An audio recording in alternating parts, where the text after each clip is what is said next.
Chapter 456, The Charlatan's Instructions. Jenna examined the gold coin in the boy's hand and noticed an unfamiliar portrait of a man wearing a crown. Perplexed, she inquired, "This isn't Verl d'Or?"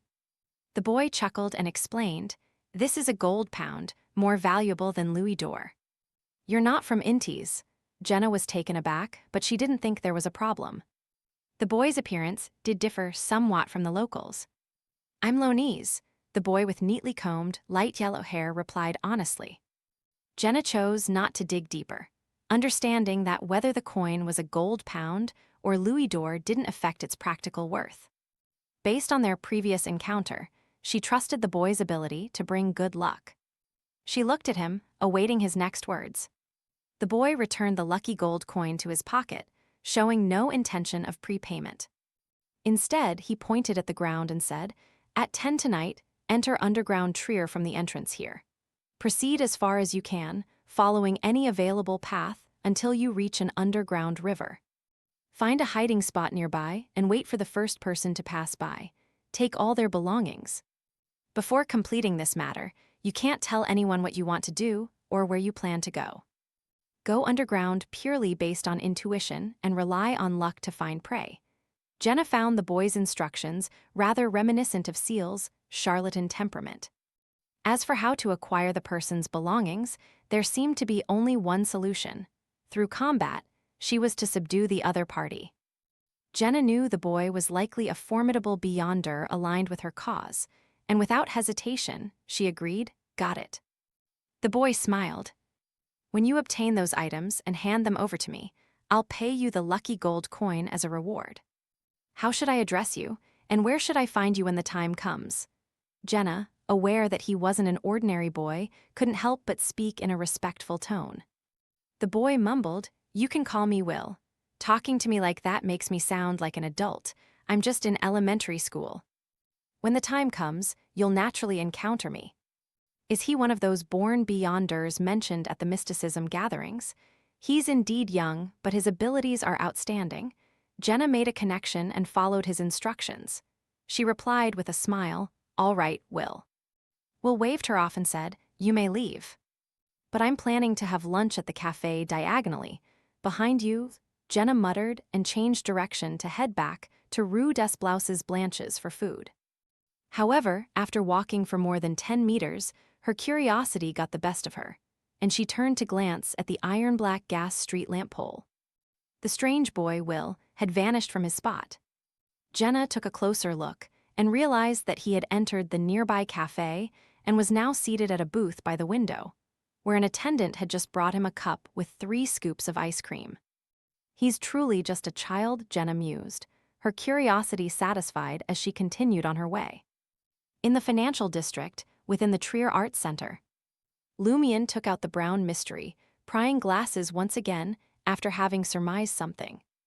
With no hesitation or fear, he donned the mystical item.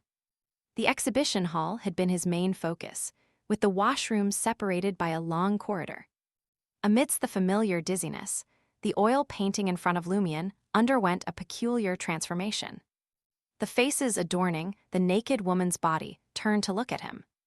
Simultaneously, Lumion sensed the presence of a creature on the rooftop, where the overlapping sky was, staring at him from a distance.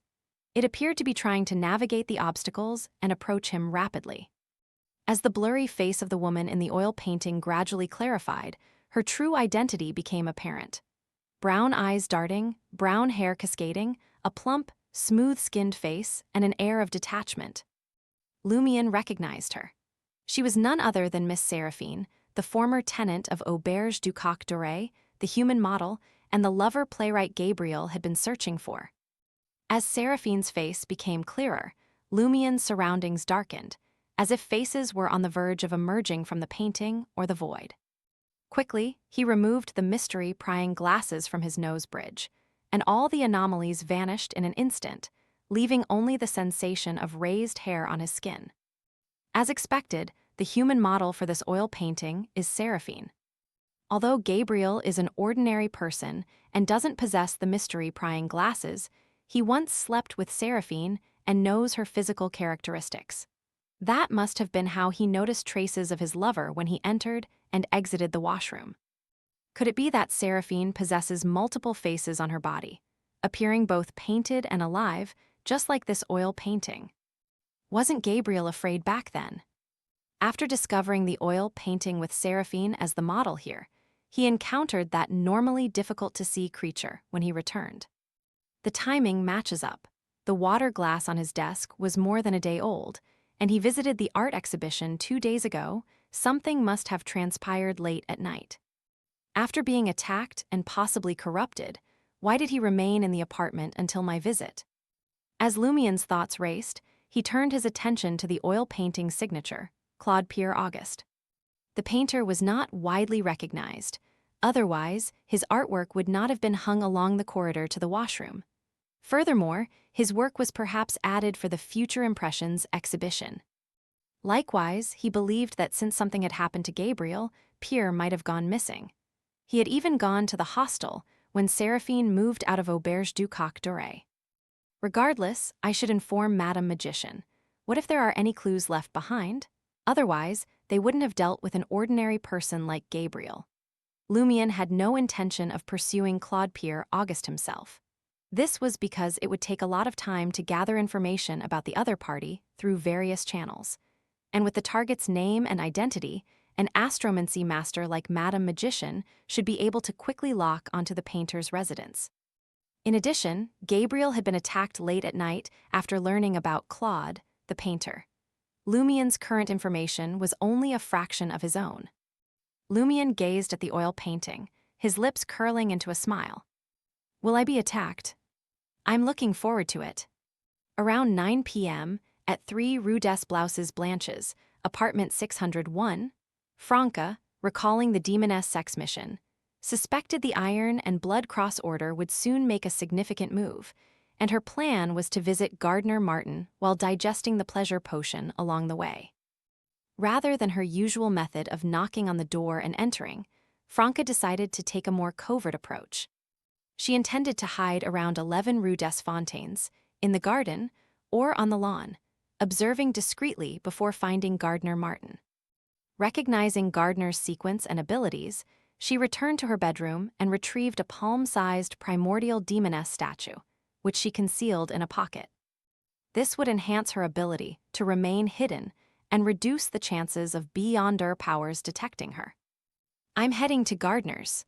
Franca waved at Jenna, opened the door, and left apartment 601. Jenna acknowledged and breathed a sigh of relief. She was about to leave and was a little nervous. Franca arrived at Rue des Fontaines via a rental carriage, but chose not to have the driver stop at Building 11 as usual. Instead, she disembarked from a distance and swiftly disappeared into the shadows, stealthily making her way to Gardner Martin's residence. Her familiarity with the surroundings allowed her to find a gap in the guard's patrol, and she nimbly scaled a side wall to silently descend into the garden. Franca didn't attempt to infiltrate the building directly. Instead, she followed the shadows, circling to the edge of the front lawn.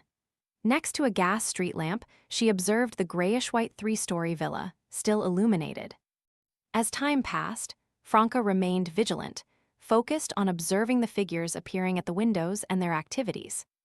Suddenly, the main door of the villa swung open, and butler Faustino emerged, accompanied by a figure cloaked in black. The black-cloaked individual was of average height, standing at around 1.75 meters. Their entire form was concealed, making it impossible to discern their appearance or physical attributes. Who could it be? Gardner Martin's partner, or a key member of the Iron and Blood Cross Order in charge of other regions? Franca wondered. As the black-cloaked figure exited the iron fence, while butler Faustino retreated into the villa, Franca hesitated for only a moment before making a decision. She realized that unless she ventured inside Gardner Martin's residence thoroughly, she wouldn't obtain valuable information.